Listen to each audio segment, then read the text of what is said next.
नमस्कार दोस्तों। आज की इस वीडियो में मैं डिस्कस करूंगा वर्क्स कॉन्ट्रैक्ट एंड कंट्रैक्शन। इसके लिए हम समझने वाले हैं जीएसटी सेक्शन 17 सब section 5 clause C and clause D, जो कि ब्लॉक्ड क्रेडिट की बात करता है। और यहां पर हम डिस्कस करेंगे इमूवेबल प्रॉपर्टी। क्या इमूवेबल प्रॉपर्टी पर सभी आईटीसी ब्लॉक्ड होगी या हमें आईटीसी मिलेगा, उस चीज को हम डिस्कस करेंगे। दोस्तों, यह जो पॉइंट है वर्क कॉन्ट्रैक्ट एंड कंट्रैक्शन वाला, यह थोड़ा सा टेक्निकल है।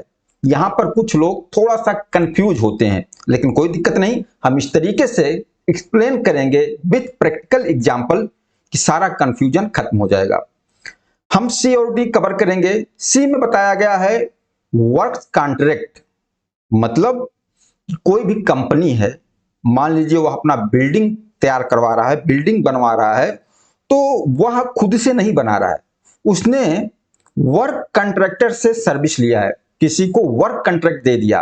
अब वर्क कॉन्ट्रैक्टर उससे जो वैल्यू होगा, एक वैल्यू कलेक्ट करेगा कंपनी से और पूरा बिल्डिंग तैयार करके कंपनी को दे देगा। और वर्क कॉन्ट्रैक्टर सारी बिल्डिंग मटेरियल परचेज करेगा, सब कुछ, मतलब कंपनी को कुछ भी नहीं करना है, वर्क कॉन्ट्रैक्टर।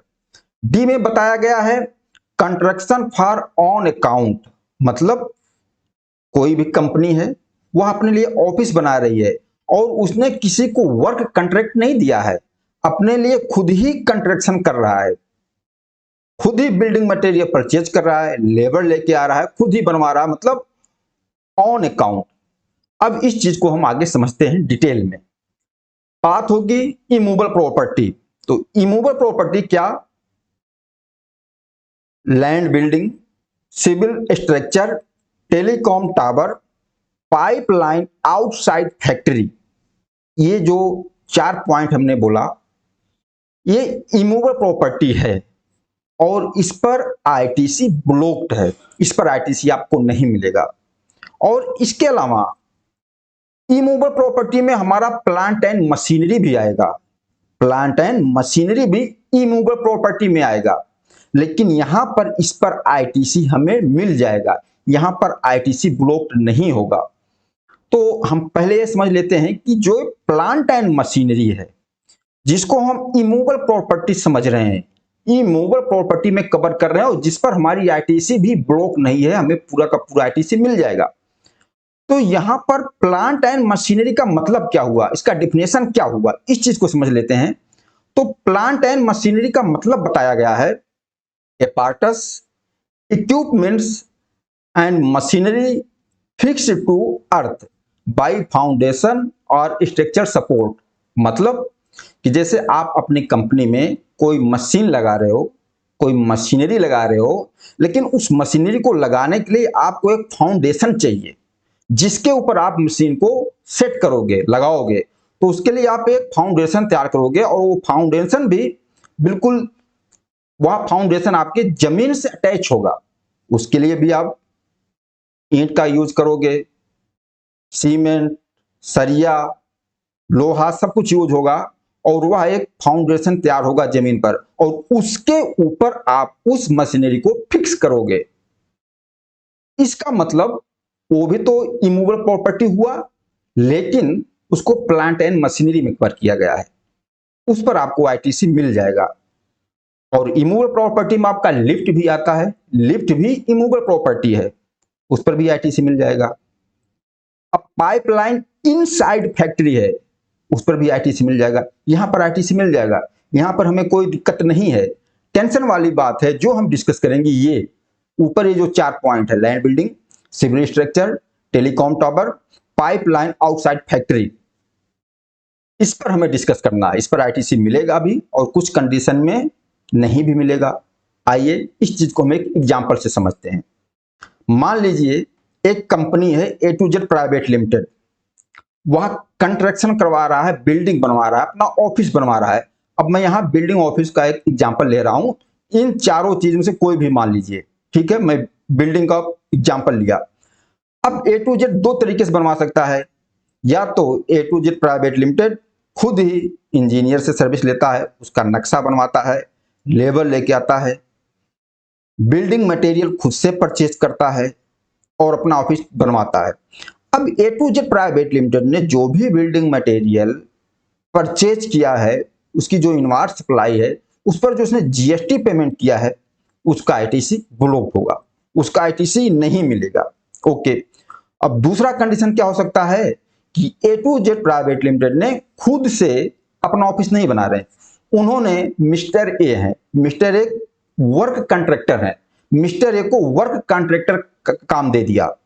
अब वो वर्क कॉन्ट्रैक्टर्स की सर्विस ले रहे हैं, मिस्टर ए से बनवा रहे हैं, और मिस्टर ए ने ए टू जेड को बोल दिया कि मुझे 30 लाख प्लस 5,40,000 जीएसटी, टोटल 35,40,000 आप दीजिए, पूरा ऑफिस तैयार करके मैं आपको रेडी कर दूंगा। अब यहां पर A to Z private limited work contractor mister A को 35,40,000 का पेमेंट करते हैं, और work contractor mister A to Z के नाम जो बिल बनाते हैं उस पर 5,40,000 का जीएसटी लगाते हैं।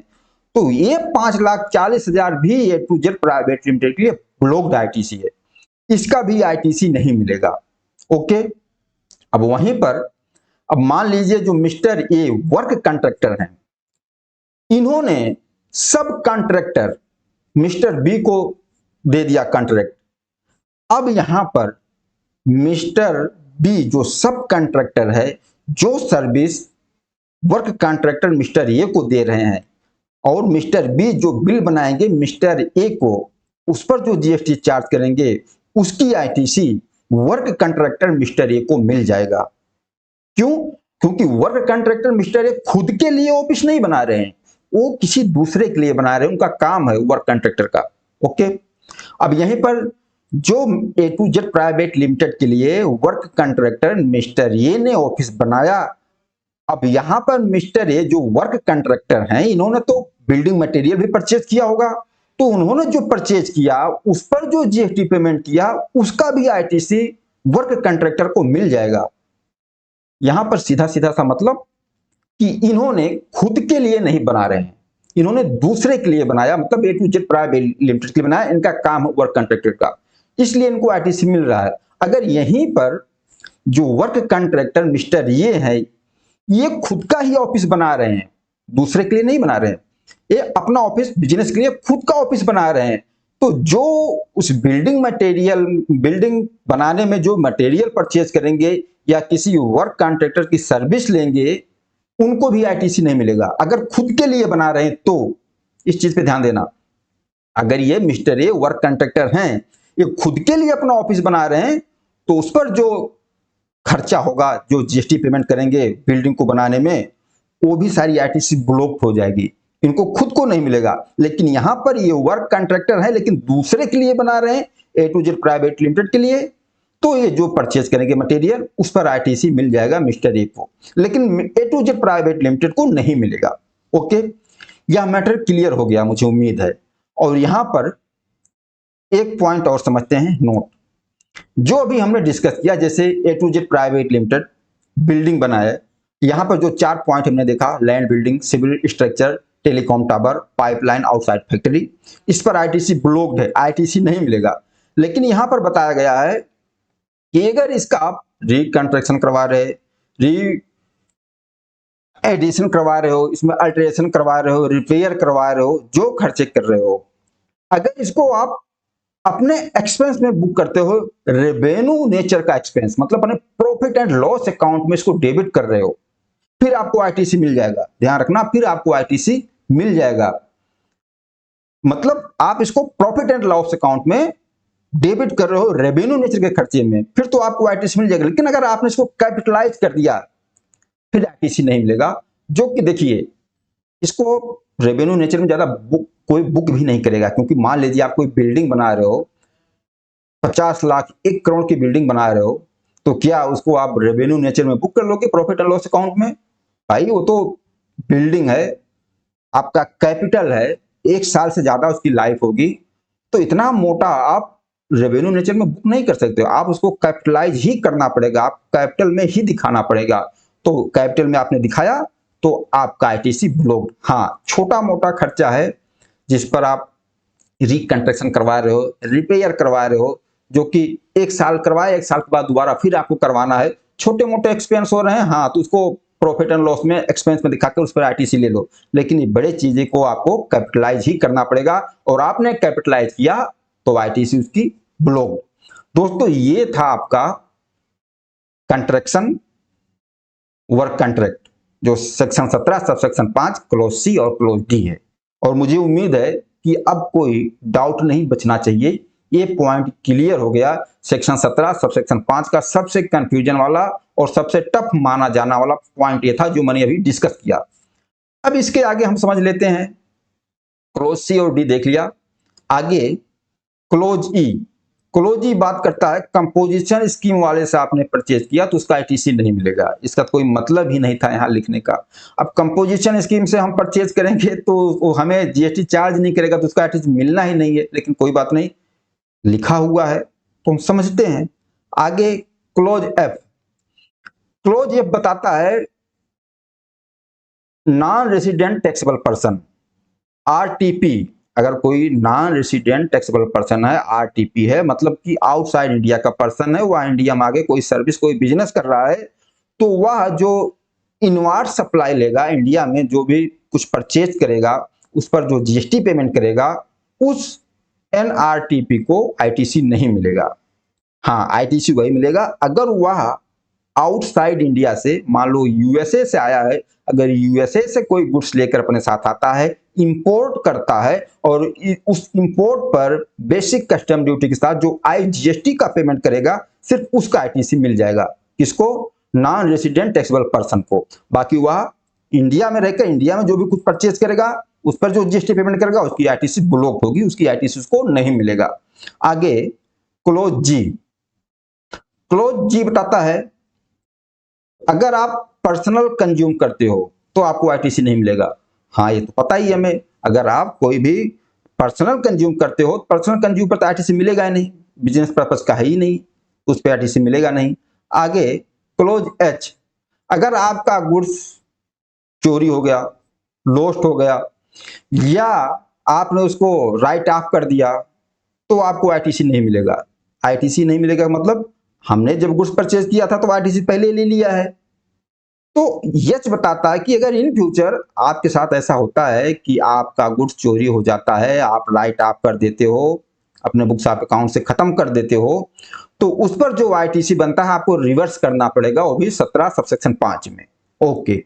और क्लोज आई, ये भी मेन इंपॉर्टेंट पॉइंट है। क्लोज आई, इसमें बताया गया है कि अगर आपका सप्लायर, आपने किसी से कोई गुड्स परचेज किया है और आपका सप्लायर किसी फ्रॉड में, टैक्स इवेजन में पकड़ा जाता है और उसको टैक्स का पेमेंट करना पड़ता है अंडर सेक्शन 74, 129 या 130 में, तो आपने उससे जो परचेज किया है ना, वो भी आईटीसी आपकी ब्लॉक्ड, वो भी आईटीसी आपको नहीं मिलेगी, वो भी रिवर्स करना पड़ेगा। ऐसा नहीं आप कह सकते कि आपका जो सप्लायर है उसने तो टैक्स भर दिया, उसने तो टैक्स का पेमेंट कर दिया, चाहे अंडर सेक्शन 74 में हो, 129 में हो, 130 में हो, अब तो आपके सप्लायर ने टैक्स पेमेंट कर दिया, आपकी आईटीसी पे कोई दिक्कत नहीं आने वाली। लेकिन ऐसा नहीं है, अगर आपके सप्लायर ने इस सेक्शन के अंदर टैक्स का पेमेंट किया है, टैक्स का चोरी किया था, तो आपने उसे जो परचेज किया ना, वो आईटीसी आपको नहीं मिलेगी, वो ब्लॉक हो जाएगी। और यहां ध्यान देना, सेक्शन 73 की बात नहीं की जा रही है, यहां सेक्शन 74 की बात की जाए, जो फ्रॉड वाला केस है।